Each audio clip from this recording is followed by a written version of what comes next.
Muy buenas noches, mis hermanos, Dios me los bendiga grandemente. Les hablo acá desde la Iglesia Fuente de Amor a las Naciones, hoy miércoles 16 de diciembre. Privilegio para poder compartirles la bendita y hermosa palabra. Entonces yo los invito, mis hermanos, que vayamos rápidamente a nuestras Biblias, al Evangelio de San Mateo, capítulo 5, versículo 1. San Mateo capítulo 5, versículo 1. Tiene un título que se llama El Sermón del Monte, las Bienaventuranzas. Y leemos la bendita y hermosa palabra en el nombre del Padre, del Hijo y del Espíritu Santo. Amén. Dice así. Viendo la multitud, subió al monte. ¿Quién? Jesús. Y sentándose, vinieron a él sus discípulos. Y él abriendo su boca les enseñaba diciendo: Bienaventurados los pobres de espíritu, porque ellos será el reino de los cielos. Bienaventurados los que lloran, porque ellos recibirán consolación.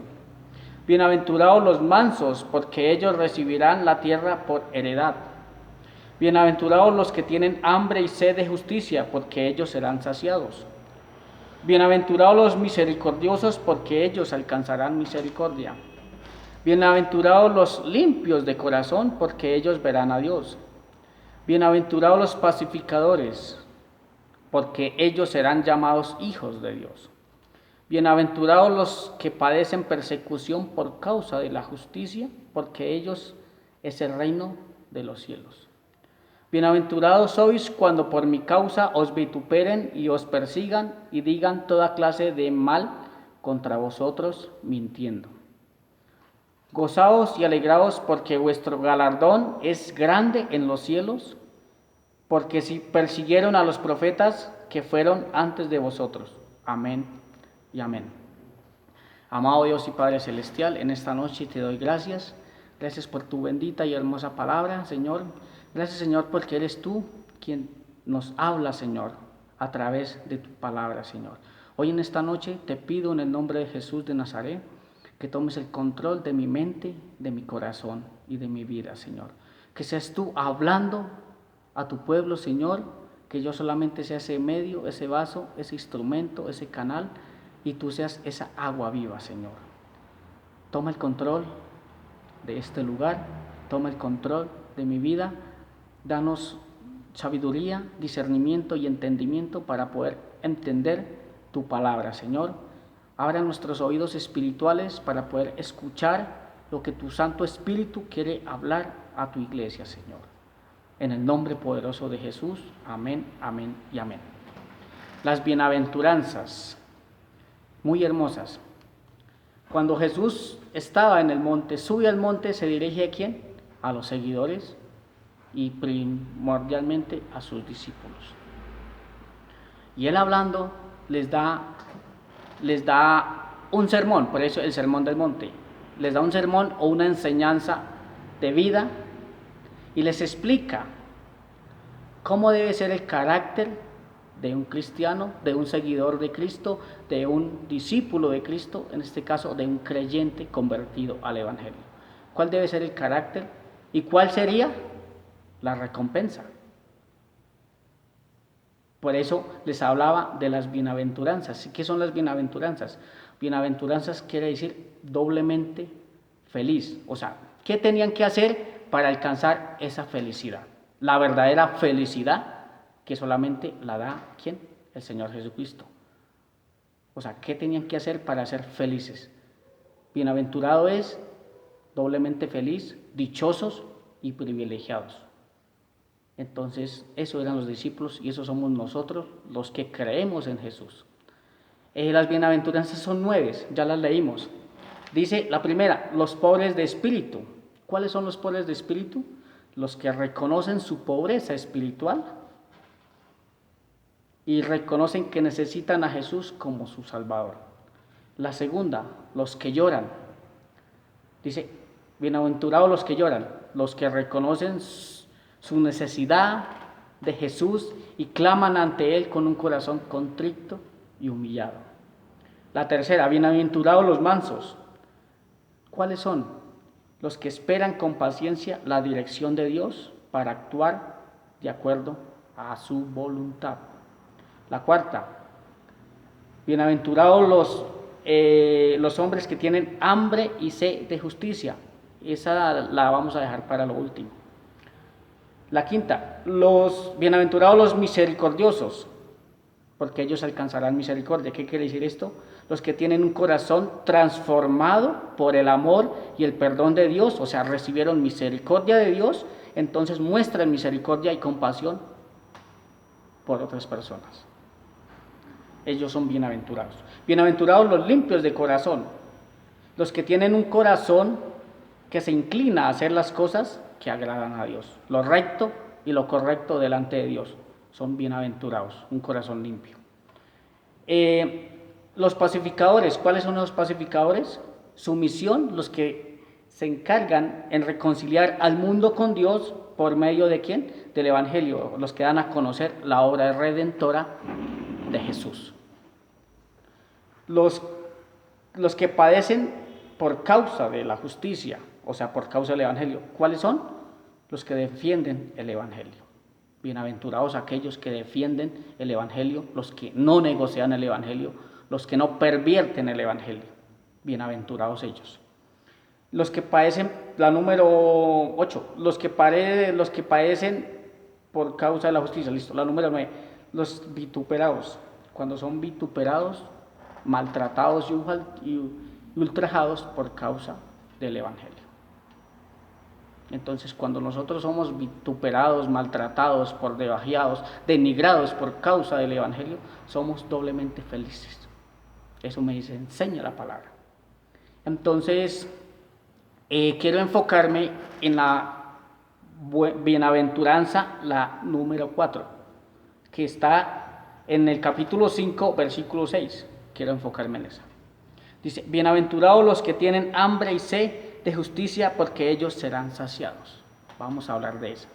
Bienaventurados, ¿qué quiere decir? Doblemente feliz, dichoso y privilegiado, triplemente feliz y dichoso los que tienen hambre y sed de justicia. ¿Qué me quiere enseñar esto? Cuando Jesús nos llama, a cada uno de nosotros nos llamó al Evangelio, dice la palabra de Dios, ven a mí todos los que estén cansados y cargados y trabajados, porque yo los haré descansar. El Señor nos hizo un llamado a todos y nosotros fuimos a Él. ¿Cuándo fuimos a Él y cuándo nos llamó Él? Cuando estábamos muertos en nuestros delitos y pecados. Él nos llama, nos reconcilia con el Padre.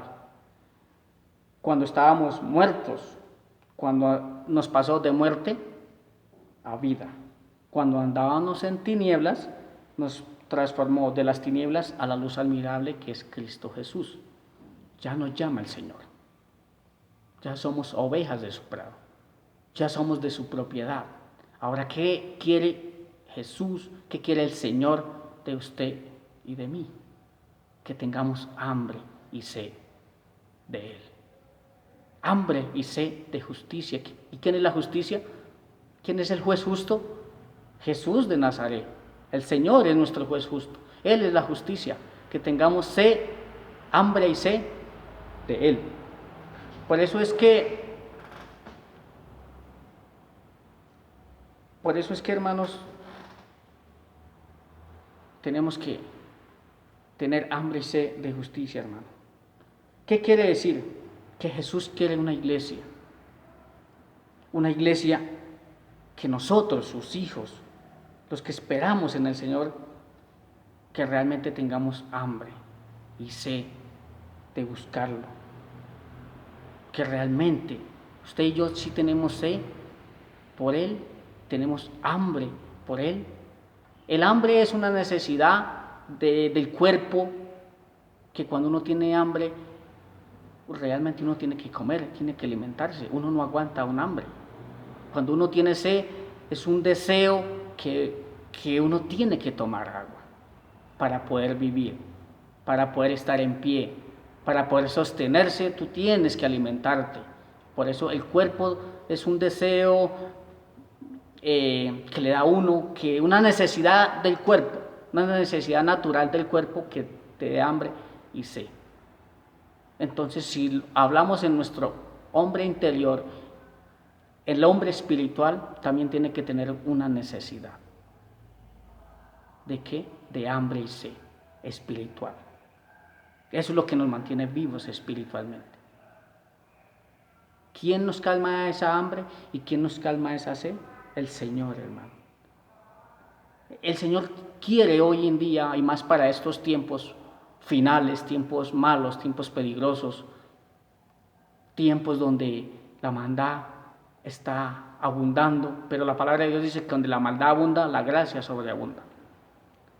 Entonces el Señor quiere de su iglesia, de sus redimidos, de las ovejas de su prado que somos nosotros, que realmente haya en nuestro corazón ese deseo de buscarlo a Él, esa hambre, esa necesidad de buscarlo a Él. ¿Hambre de qué? Hambre de su palabra. ¿Hambre de qué? De su presencia. ¿Hambre de qué? De buscarlo realmente. ¿De qué? De corazón, hermanos. Hambre de deleitarnos en sus palabras. Hambre de deleitarnos en sus mandamientos, en sus leyes. Hambre y sed de hacer ¿qué? La voluntad del Señor, no la nuestra. Hambre de su presencia. Hambre, lo más importante, de su Santo Espíritu. Que anhelemos siempre tener esa hambre y sed de Él, de Jesús. Porque ¿quién es Jesús? Jesús es la fuente de agua viva. Por eso la palabra dice, bienaventurado el que tiene hambre y sed de justicia, o sea, hambre y sed de Jesús. ¿Por qué la palabra dice que tenga bienaventurado el que tiene hambre y sed de justicia? Porque ellos serán saciados. ¿Saciados de qué? De esa agua. ¿Cuál agua? Esa agua que Jesús nos ofrece y nosotros tomamos esa agua. Y dice la palabra de Dios que si nosotros bebiéramos esa agua que Él nos ofrece, nunca más vamos a tener sed. Y esa agua que Él nos ofrece es esa agua que salta para vida eterna. Que realmente en nuestro corazón haya esa necesidad de tomar esa agua que Jesús nos está ofreciendo. Esa agua que si usted y yo bebemos, realmente nunca vamos a tener sed y esa agua nos va a llevar a la vida eterna. Porque esa agua es Jesús el Cristo. Y dice que también que tengamos hambre por Él. Hambre. ¿Sabe por qué tenemos de tener hambre de Jesús? Porque Él es el pan que descendió del cielo. El que comiera de este pan nunca jamás va a tener hambre. ¿Por qué? Porque ese pan es nuestra verdadera comida. El pan que descendió del cielo, que es Jesús el Cristo, es nuestra verdadera comida y es nuestro verdadero alimento. Tenemos que alimentarnos y cuando nos alimentamos, vea que eso funciona en el campo natural. Usted y yo tenemos que alimentarnos para tener fuerzas, para poder trabajar, para ser robustos y fuertes, para que las enfermedades no nos ataquen tan duro. La comida en nuestro organismo crea defensas y nos da fortaleza. El agua calma nuestra sed y nos hidrata y no somos débiles.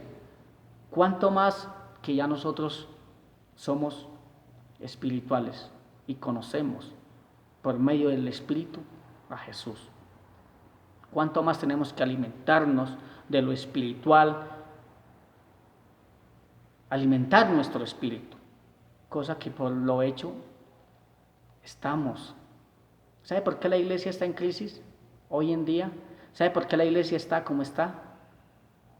Porque ha dejado alimentar su espíritu.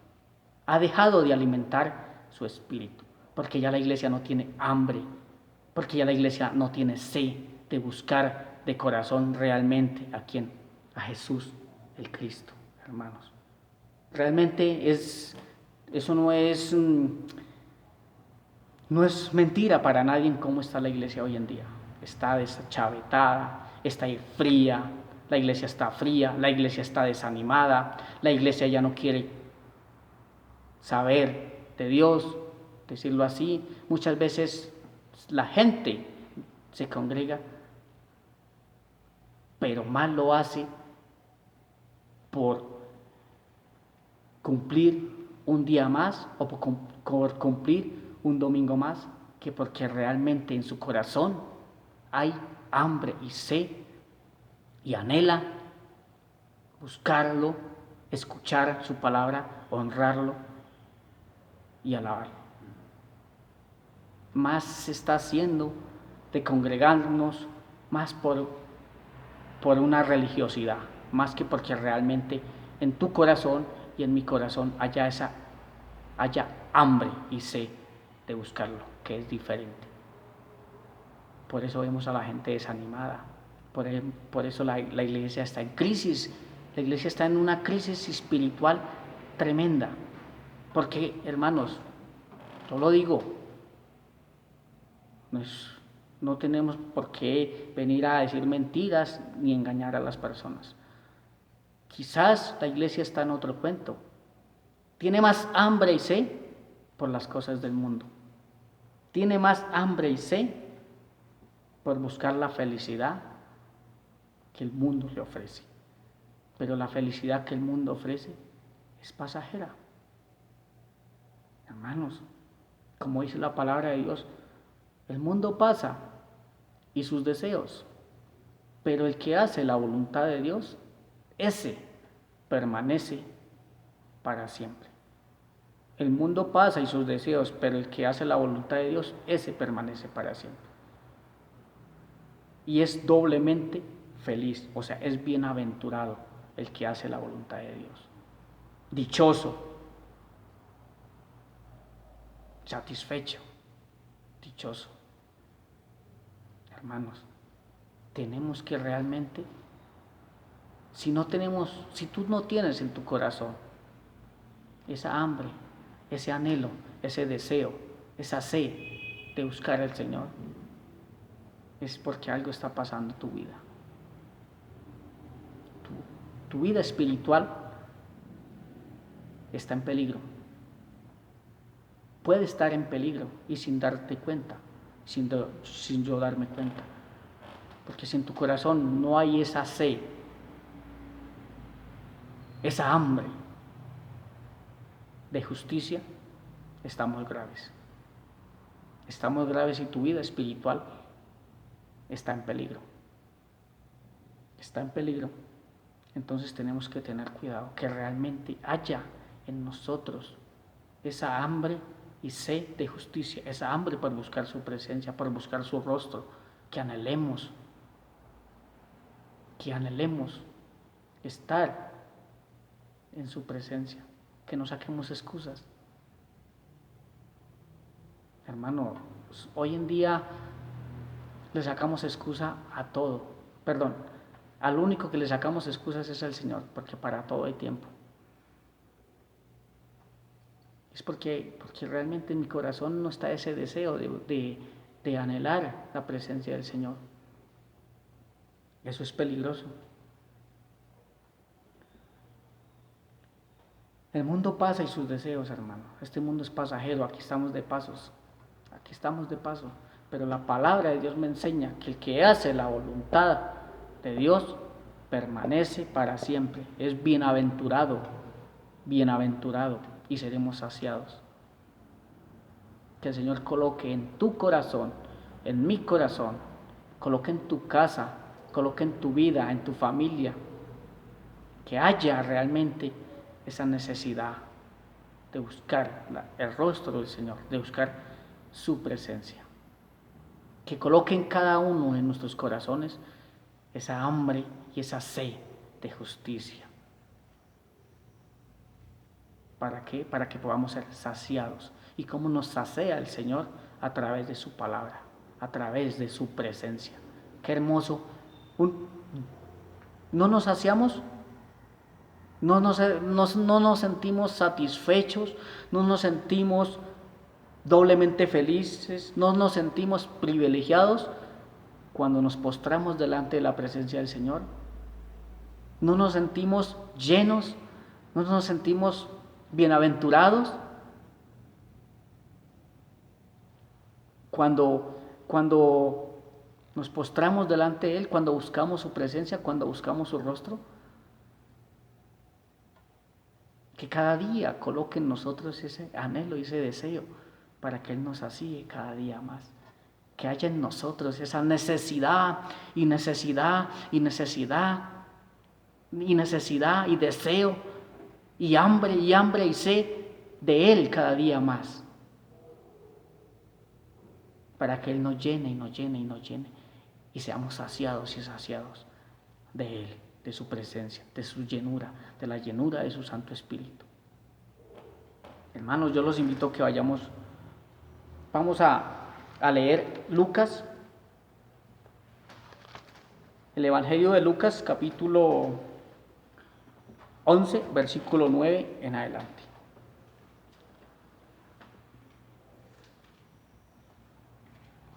Dice así la bendita y hermosa palabra. Y yo os digo, pedid y se os dará, llamad y se os abrirá, porque todo aquel que pide recibe, y el que busca halla, y al que llama se le abrirá. ¿Qué padre de vosotros, si un hijo le pide un pan, le dará una piedra? Si le pide un pescado, en lugar del pescado le dará una serpiente, o si le pide un huevo, le dará un escorpión. Pues si vosotros, siendo malos, sabéis dar buenas dádivas a vuestros hijos, escuchen bien, cuánto más vuestro Padre Celestial dará el Espíritu Santo a los que le pidan. Vea lo que dice el versículo 9. Dice, yo os digo, el que pide, se os dará, y si busca, hallaréis, y el que llama, os abrirá. Vea, nos da 3 claves acá, que es pedir, buscar y llamar. El Señor quiere que pidamos, que busquemos y que llamemos a Él. Si pedimos, Él nos va a dar. Si buscamos, vamos a encontrar. Si llamamos, Él nos va a escuchar y abrirá. ¿Pero qué vamos a pedir? Muchas veces este pasaje se enfoca en cosas materiales, en pedir para nuestro propio provecho o satisfacción de nuestra carne, de lo pasajero. Quizás pedimos cosas materiales, quizás pedimos casa, carro, beca, pedimos esposa, pedimos familia, pero no pedimos lo más importante. Si tú analizas, porque hay que leer texto y hay que leer contexto también. El contexto de este texto está en el versículo 13. ¿Qué dice? Pues si vosotros, siendo malos, sabéis dar buenas dádivas a vuestros hijos, dice, ¿cuánto más vuestro Padre dará el Espíritu Santo a los que se lo piden? Aquí está hablando es de pedir espiritualmente, de pedir cosas espirituales, no materiales. Pedir lo que realmente edifica, lo que realmente es provecho para nuestra vida espiritual. Pedir para lo eterno, para el hombre eterno, espiritual, no para pedir cosas vanas, pasajeras y cosas que perecen y cosas que se quedan en este mundo. Tenemos que pedir es sabiamente. ¿Qué le pedimos al Señor? Tener un corazón, pedir su Santo Espíritu. ¿Para qué? Para poder tener sabiduría, para poder tener discernimiento, para poder tener fortaleza, para poder conocer a Jesús. Por si acaso no lo hemos conocido, su Santo Espíritu nos llena y nos lleva a conocer al Cristo de la gloria. Pedir lo espiritual. Cuando somos llenos de su Santo Espíritu, por eso dice que si nosotros, siendo malos, sabemos dar buenas dádivas, ¿cuál es la mejor dávida que nos puede dar el Señor a nosotros? Pues su Santo Espíritu, porque su Santo Espíritu es el que nos guía a toda verdad. Su Santo Espíritu es el que nos consuela cuando estamos tristes, cuando estamos pasando momentos tristes de aflicción, tribulaciones. Él nos consuela. Él es nuestro consejero, Él es nuestra guía. El mejor consejero que podemos tener nosotros es el Espíritu de Dios. Nos aconseja para tomar buenas y sabias decisiones. El Santo Espíritu es el que guía nuestra vida, nuestros pasos, el que nos convence de pecado. Cuando nosotros estamos fallando, es el Santo Espíritu que nos convence, nos confronta, nos hace ver en qué estamos fallando, en qué estamos pecando.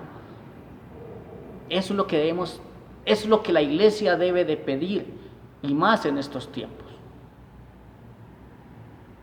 Pero muchas veces se le da otro contexto a este pasaje. Se le da otro contexto totalmente diferente que pedir casa, carro, beca, No, eso no. Eso son añadiduras. Nosotros no tenemos que pedir añadiduras. Nosotros no tenemos que pedir cosas que son vanas, cosas que son pasajeras, cosas que se van a quedar acá cuando usted y yo nos vayamos de este planeta Tierra. Nosotros tenemos que pedir es para nuestro beneficio espiritual, para nuestra vida espiritual, para nuestro hombre interior, no exterior. Eso es lo que debemos de pedir. Cuando estamos llenos de su Santo Espíritu, ¿qué va a hacer el Santo Espíritu en nosotros? Nos hace misericordiosos y compasivos. Una persona espiritual es misericordiosa y compasiva. Nos hace tener un corazón limpio y agradable para el Señor. ¿Qué más? Ahí se cumplen las bienaventuranzas. De las 9 bienaventuranzas que nos habló Jesús en el monte, en el Sermón del Monte, para poder ser doblemente feliz, dichosos, el Santo Espíritu nos lleva a ser esas personas doblemente felices y dichosas, porque vamos a vivir las bienaventuranzas de las cuales el Señor Jesucristo nos enseña. Cuando tenemos y somos guiados por el Santo Espíritu, dice que bienaventurados, ¿quiénes? Los pobres de espíritu, porque ellos recibirán el reino de los cielos. Entonces el Espíritu Santo nos lleva a reconocer nuestra pobreza espiritual y nuestra necesidad de buscar a Jesús, de reconocer a Jesús como nuestro Señor y Salvador. El Santo Espíritu nos lleva a decir, bienaventurados los que lloran, porque ellos recibirán consolación.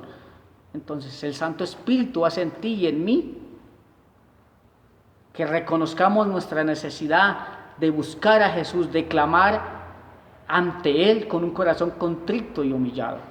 O sea, Él gime con deseos insaciables por nosotros. Bienaventurados los mansos, porque ellos recibirán la tierra por heredad. El Santo Espíritu nos lleva a que usted y yo seamos mansos y humildes. Jesús, ¿qué nos enseña?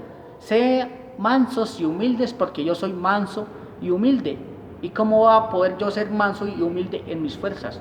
Es el Santo Espíritu que me lleva a mí a tener una actitud de nobleza, de sencillez, de humildad, de ser compasivo, de ser misericordioso, de ser sujeto, de ser leal. No soy yo, Él es actuando en mí por medio de su Santo Espíritu.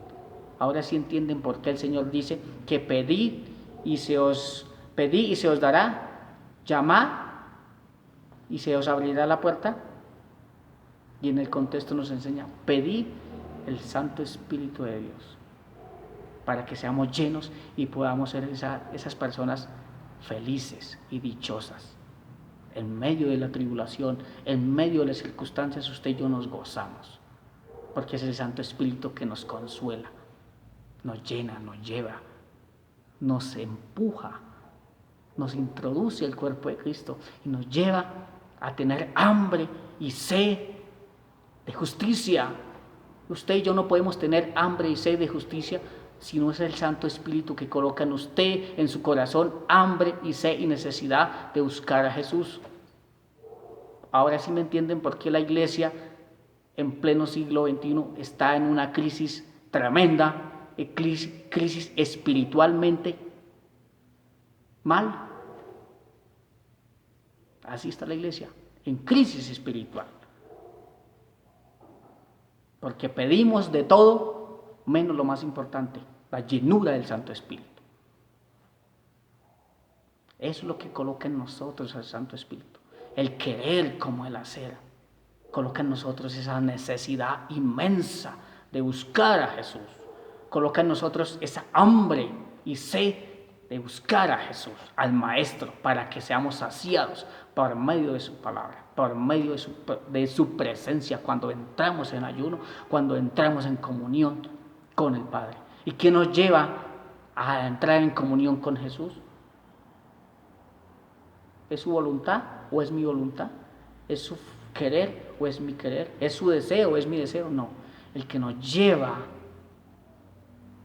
a buscar la presencia y gloriosa presencia de Jesús, nada más ni nada menos, sino es el Santo Espíritu de Dios. Si yo estoy aquí de pie, no es porque yo quiera, o no es por mi deseo, sino es porque el Espíritu de Dios coloca en mi corazón, en mis entrañas, ese anhelo, ese deseo de hablar de Él, ese deseo de compartir de Él, ese deseo y esa hambre y esa sed de hablar de Él, de ser como Él, de ser imitador de Él, como dijo Pablo, sed imitadores de mí como yo soy imitador de Cristo. Es el Santo Espíritu de Dios que coloca en ti y en mí. No es usted, no soy yo, es el Santo Espíritu de Dios. Entonces, mis hermanos, que realmente busquemos al Señor. Dice la palabra de Dios que busquemos al Señor mientras pueda ser hallado. El Santo Espíritu de Dios que hace en nosotros, coloca en nosotros esa necesidad de depender de Jesús. Coloca en nosotros un corazón limpio y agradable para Él. Él comienza a hacer en nosotros esa obra de limpieza, de quitar lo inmundo, para que podamos ser agradables ante su presencia. Ya para terminar, hermanos, no los canso más. Quiero que vayamos a Isaías 55. Isaías 55, versículo 1, porque yo sé que ustedes son personas entendidas, es lo que también debemos de pedirle al Señor. Que el Santo Espíritu de Dios nos haga entendidos en su palabra, entendidos en sus mandamientos, en sus estatutos, pero también que nos haga obedientes a la voz de Él. Que nos haga unas personas obedientes, íntegras, y que nos ayude a cada día a ser más santos.